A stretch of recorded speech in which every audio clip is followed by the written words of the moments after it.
Isang rape suspect ang namatay sa piitan sa Laguna. Ang sabi po ng mga pulis, posibleng inatake sa puso ang lalaki. Pero ayon sa mediko legal, matitinding tama sa katawan ang sanhi ng pagkamatay.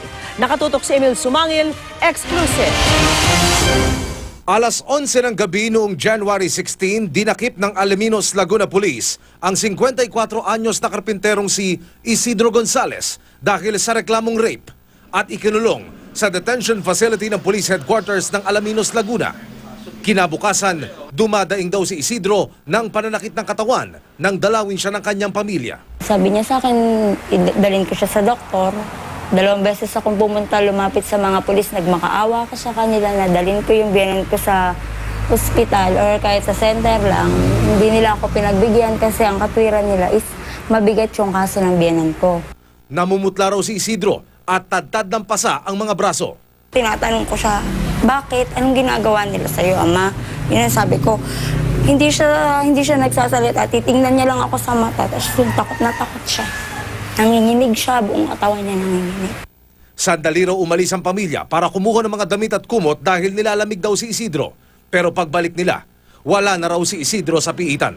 Sinabi niya lang sa akin is, ang maganda papuntahan niyo na lang siya doon sa ospital na malaki. May naghihintay na porinarya doon. Nung pagkarinig ko ng porinarya, tinanong ko sila, bakit may porinarya agad? Sinong kumontak? Sabi raw ng mga pulis sa kanila, Ma'am, wala na dyan. Sabi ko, teka, paano wala? Kaalis ko lang dito, kumuha lang ako ng damit, sasabihin mo sa akin ngayon na wala na dyan. Sabi niya, ano po kasi, parang inatake daw po. duda ang pamilya Isidro sa sinabing ito ng pulisya dahil sa mga larawang ito raw nakuha ng PNP Scene of the Crime Operatives. Makikita ang malalaking sugat sa bumbunan at mga pasa sa buong katawan ni Isidro. Batay sa death certificate, hindi atake sa puso, kundi multiple blunt force traumatic injuries ang dahilan ng pagkamatay ng inmate. Masakit kasi, umalis ako, malakas yung tatay ko and then mababalitaan ko. Ganyan na nga po siya, wala na siya.